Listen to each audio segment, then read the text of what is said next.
with us today as we remember our men and women who are in the service actively, those who have served in the past, and those who have given their lives to see that our freedom still stands.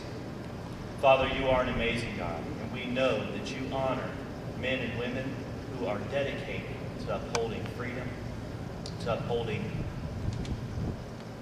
truth, to upholding honesty, to upholding the values of our country. So, Father, I pray your blessing on our men and women in service. I pray your blessing on the men and women who are gathered here today who have stood in the gap. I pray your blessing on those who have given their lives.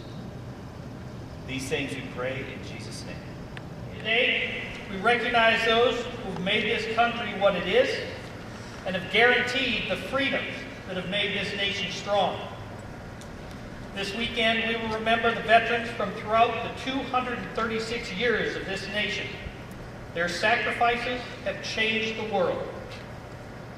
The last 18 months or so, we've heard a lot about change and changes. But as it's often said, the more things change, the more it stays the same.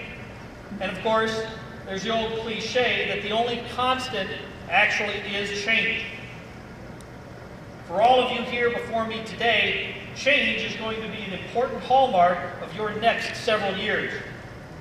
How you deal with the changes you face will tell you much about yourselves, as well as tell others the kind of person you are or what you may become.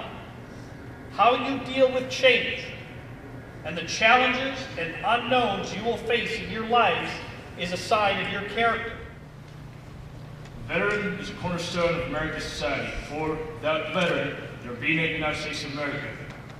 As we pause as a grateful nation to honor our veterans on Veterans Day, November 11th, let us reflect on their past contributions to past generations, our generation, and generations yet unborn. America's first veteran was a colonial militiaman who was first mustered out following the first skirmish with British regulars at Lexington Green in the Revolutionary War. It was those early soldiers in 1776, wearing ragtag uniforms and bearing arms of every make and description, who were forerunners of the modern armed forces which protect our nation today. Veterans emerged from the War of 1812, crushing the last serious effort by any foreign power to colonize the Americas. Veterans rode to the crest of San Juan Hill with Teddy Roosevelt, while others crossed the western plains to the sound of the hoofbeats and blaring trumpets. Veterans slept in water-filled and road-infested trenches in the French countryside, fighting the war to end all wars. Veterans fought from Ballast Island in the Pacific, avenging Pearl Harbor, while others were lost in combat on the European continent. Veterans returned to the trenches of the Korean Peninsula and fought a police faction they little understood. Veterans lost in the jungles of Southeast Asia and fought in other conflicts which the American public little understood. During the Operation Desert Shield and Desert Storm, veterans fought a determined enemy in the deserts of Southwest Asia, defeating one of the shortest conflicts in history, restoring the power of the rightful rulers of the friendly nation.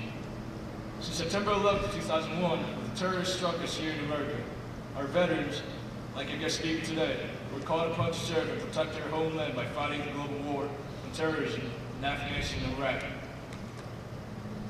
From the very first battle to the very last, the very period of peace between us since, veterans have daily returned to productive civilian occupations.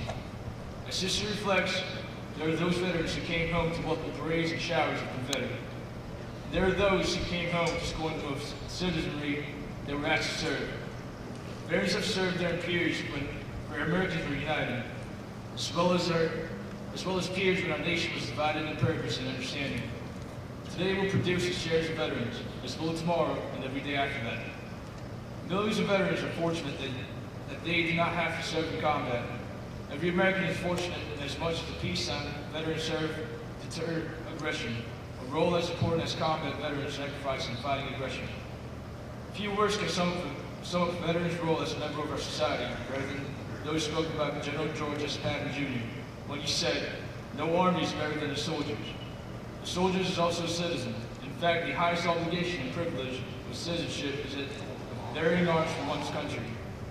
Hence, it is a proud privilege to be a soldier, a good soldier.